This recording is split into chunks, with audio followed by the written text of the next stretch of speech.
In the latest Marvel movie crossover, The Marvels, Carol Danvers gets her powers entangled with those of Kamala Khan and Monica Rambeau, forcing them to work together to save the universe. But the question we're all asking is, will the Marvels be Marvelous, or is Marvel lost? What's up, my dude? Your friendly neighborhood Tony here. And as I do with all my movie reviews, I'm gonna give you a bit of information about the Marvels, who made it, what it's about, all that good stuff. Then I'll go into the things I did and did not like about it, the pros and cons. And finally, I'll tell you who I think this movie is for, if anyone. If that kind of thing sounds good to you and you want to keep up to speed on all the new big movies that are coming out in theaters and at home, make sure you subscribe. So The Marvels is set to come out in theaters this weekend, November 10th, and is directed by Nia DaCosta, who got her big break directing the 2021 Candyman sequel, which I really liked. It was also pretty successful financially and critically. Another fun fact is that she is the first African-American woman to have a #1 film at the US box office, which is pretty dope. The Marvels is the sequel to the 2019 Captain Marvel, as well as a sequel to the miniseries Miss Marvel, and a bit of a spin-off of the miniseries WandaVision. So there is a lot that is going into this movie. And although you don't necessarily have to watch all three of those things in order to enjoy this movie, it definitely helps to know everyone's origins and how they fit into the story. As I'm sure you already know, the movie stars Brie Larson as Captain Marvel, Teyonah Parris as Monica Rambeau, and Iman Vellani as Kamala Khan, aka Miss Marvel. And speaking of Kamala Khan, let's go ahead and dive into my pros, the things that I absolutely love about this movie. Kamala Khan, or Iman Vellani, who is the actress, is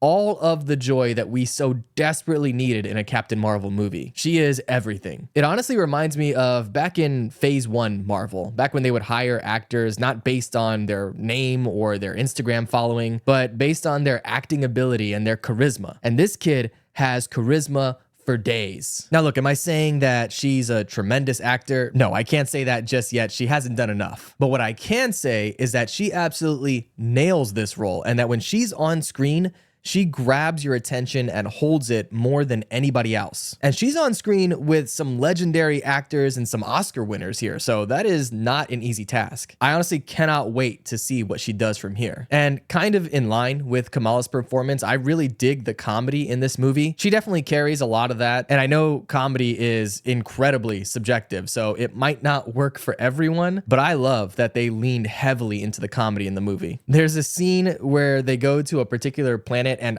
I won't spoil it at all, don't worry, but good Lord, I about died. And again, maybe that just speaks to my own personal taste, but if you enjoy goofy, slapstick, absurd humor, they got you here. Another thing that I've heard some mixed reviews on, but it really worked for me, were some of the action sequences. As you probably already know from the trailer or from the plot summary, the three main characters are intertwined, and whenever they use their powers at the same time, they end up swapping places with each other. And that leads to some really well choreographed fight scenes with them doing their special moves and then swapping places. It's basically like a super dope WWE triple tag team match. And not all of the action is great in the movie, but for those few times where they incorporate that place switching fight choreography, I dig it. I also personally enjoyed how they explore different locations in the movie. And yeah, I know that it's all pretty much CG everywhere, but I like having multiple different unique sets, and they do that here for sure. For me, when The Marvels leans into the bright, funny, action-packed comic book energy of the movie, it shines massively. Unfortunately,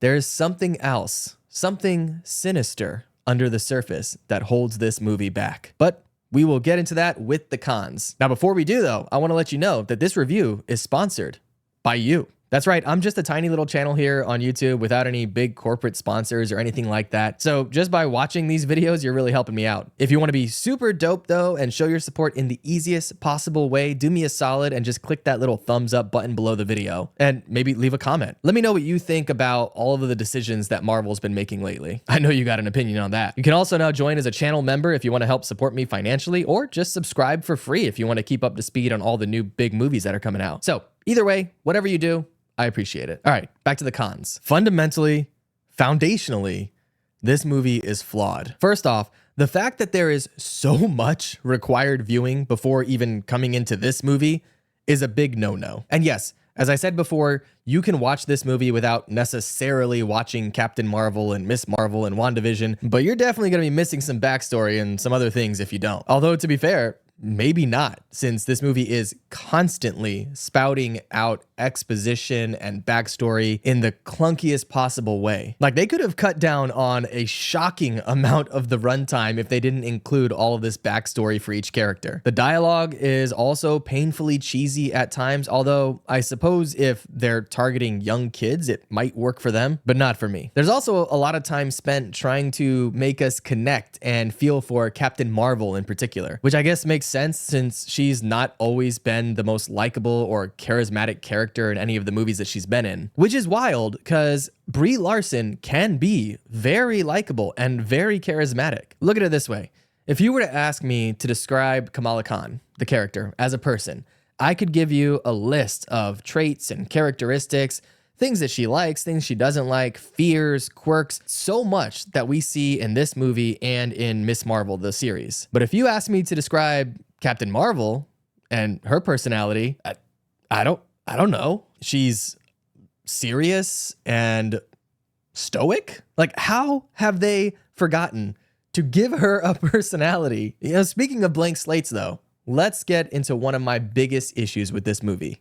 The villain. Now, I mentioned it in my out of the theater reaction if you saw that short. The villain here reminds me of Malekith in Thor Dark World, and I 100% stand by that. She is completely forgettable. I was talking with some of my critic friends after the movie, and none of us could even remember her name. Her personality is generic Marvel villain. Honestly, at this point, if I was an actor and Marvel came to me saying, hey, do you want to be the new villain in our movie? I would want to see the script first, because they are definitely missing more than they're hitting with that. Aside from that, her goals are pretty nonsensical. I'm not going to spoil anything for you, but by the end of the movie, if you're paying attention, you'll realize, oh, we could have just solved this whole problem at any time fairly easily and saved, I don't know, billions of lives. All right, look, overall, I did mostly enjoy my time watching the Marvels. And despite the fact that it missed the mark in a lot of ways, if I turn off my critic brain and put myself into the shoes of its target audience,